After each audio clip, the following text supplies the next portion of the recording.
here in Accra. Some female delegates are strongly kicking against the candidature of the incumbent MP Adwoa, Safo, insisting she has neglected the constituency and must not be given the nod again. They are, however, throwing their support behind Michael Oquaye Jr. By the way, he is the son of the former Speaker of Parliament.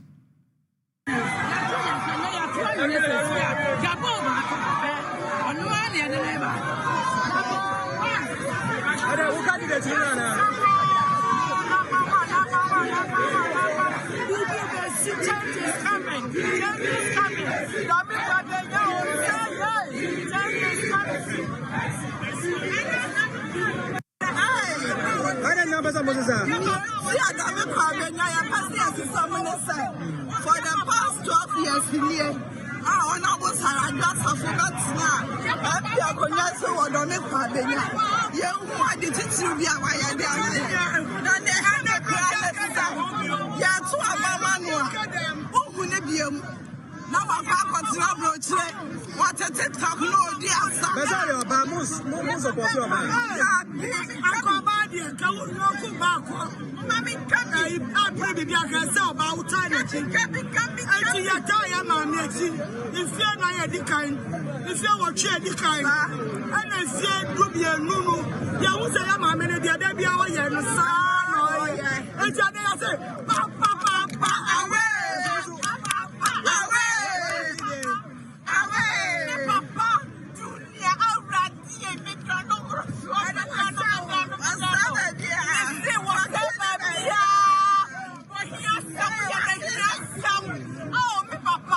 My colleague Samuel Mbura is in that constituency. He joins us. Mbura, tell me, have you cited both aspirants, Adwoa Safo and Michael Oquaye Jr.? I'm not talking about Sheila because I know the contest is between these two.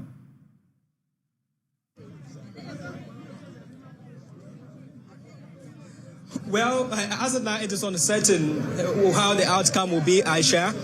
Being on the grounds, it is not quite certain from what the delegates are telling us and per their behavior here. So right now, you can't pontificate that this aspirant is more likely to win. So it is quite an uncertain situation. But what I can say is that all three aspirants are here.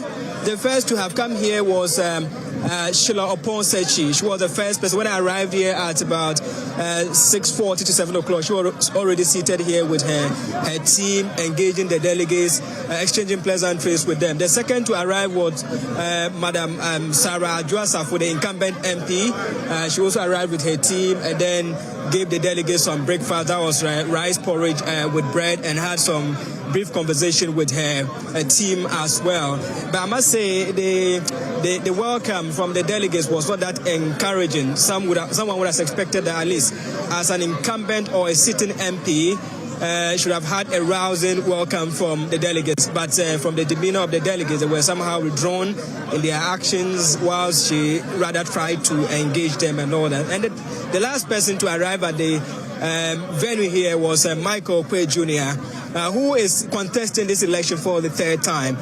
He lost about 8 votes to Adwoa Safo in the last elections, and right now he's optimistic that he's going to win the election because the last time the campaign propaganda that was used against him was that he was in India. We know he was the Ghana ambassador to India, so the propaganda used against him was that he wasn't in the country, and because of that he is not in touch with the people. So for that matter, they shouldn't vote for him. But now he says that he is back in Accra, he's back in Ghana, working as the CEO of the Free Zones Authority, and for that matter, she has been able to go back to the drawing board and then correct the wrongs.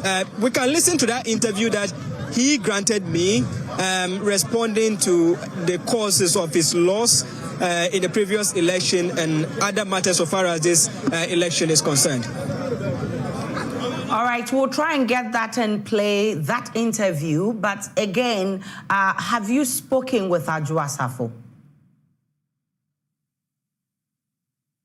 Hello, Mbura. Well, when Sarah Adwoa Safo arrived, I made several attempts to talk to her. Yeah, can you hear me, Asha?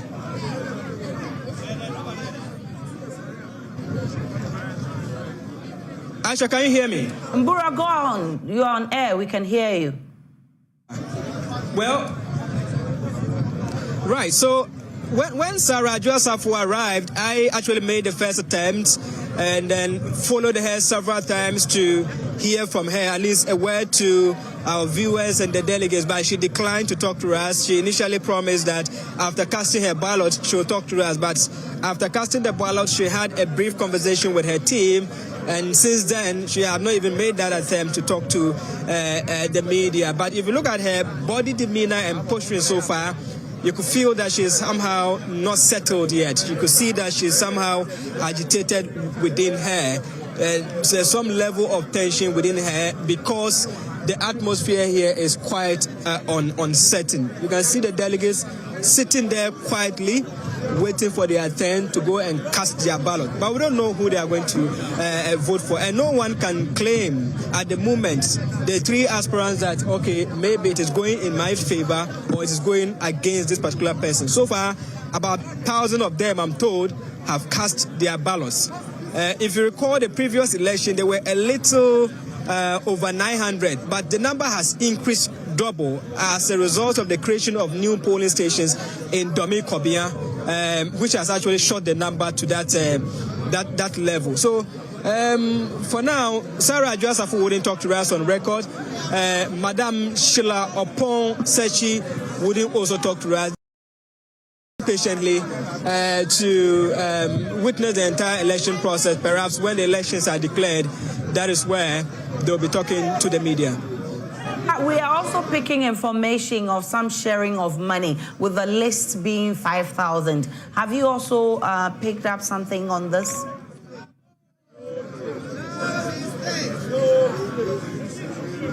Well, for the moment, I have not had any information or any intelligence to that effect. I actually did my background checks here. I spoke to some of the delegates. I also did some behind the doors checking, and then what I can tell you is that I've not laid hands on any evidence of that nature. But in your short, that is Michael Oquaye Jr., the fierce contender to Adwoa Safo, engaging the delegates. Honorable, just briefly on Joy News, would you want to share a word with us on Joy News? What would you have to tell us? Your life on the live cast? News. What do you have to say so far as this election is concerned? Talk to my delegates. No, but at least talk to your outside viewers and the party supporters watching us on Joy News. How are the prospects like for you in this election? I don't know. Ask the delegates, madam. How are the prospects like in this? I'll talk to the delegates. Everything is fine. Everything is fine. That's what the delegate is saying. But you have done your own work. What do you have to say? She's only a single person. They are voting. Ask them. But that's a single delegate. Are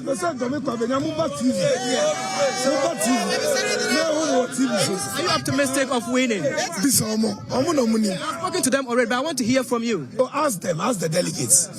You are a delegate. Yes. You are here to vote for him. Yeah. Why do you think he's the best person? He is the best candidate for the job. Yeah. What makes you think he's the best person? I know him. He's the grassroots man. He's a grassroots. Yep. Okay, let me just talk to other people. Yes. Let me hear from you, sir. Do you agree with her assertion? Yeah, they already Do you agree with her assertion that he should be the candidate to lead the party? Yes. What makes you think so? Oh, she's good. That he will get everything. So he's a good man. Actually, there's a few of the delegates endorsing the candidature, but there's another tent over there. I wish you could have the opportunity to go there. But let me just take the final word from you. Your people are watching you on the Joy News channel. We know we are live and colored everywhere. What is the message from Michael Oquaye Jr. so far as this election is concerned? You are going in for the third time, right? Yes, my message is that the elections are going well. People are voting. Last time they had the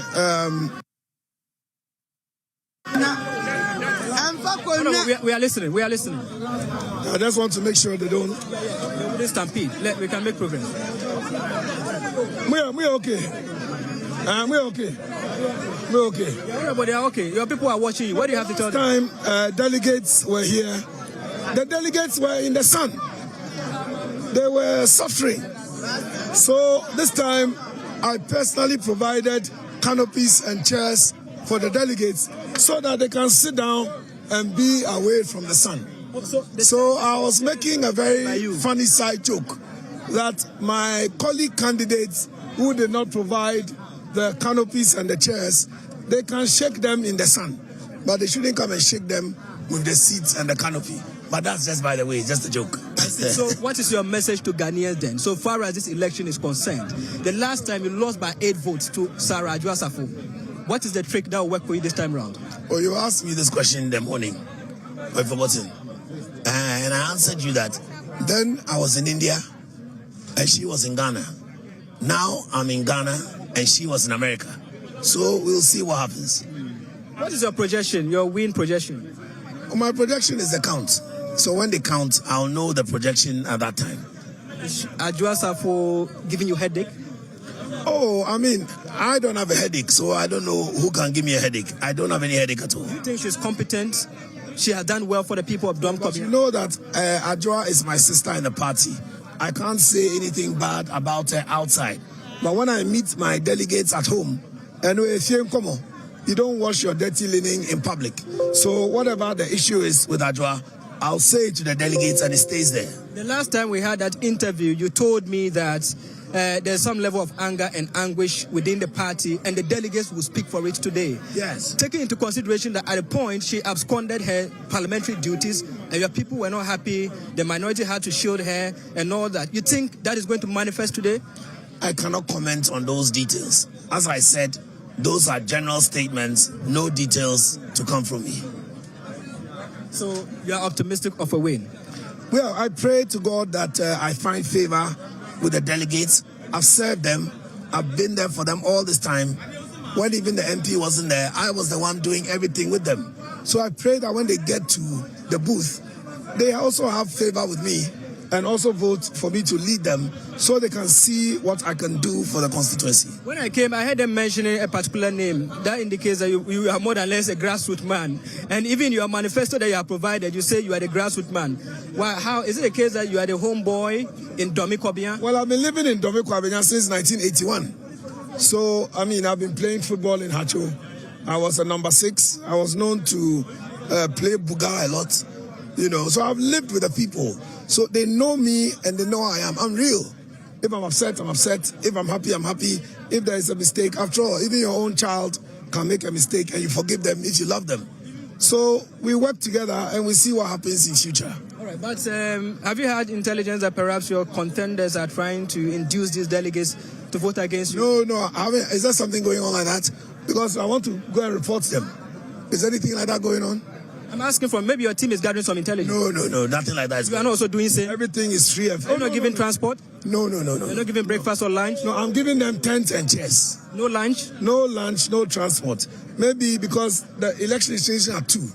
So if by the grace of God I win, I invite all the delegates to come to my house for super lunch. Super lunch? Yes. That's the expectation? Yes, super lunch and bubra.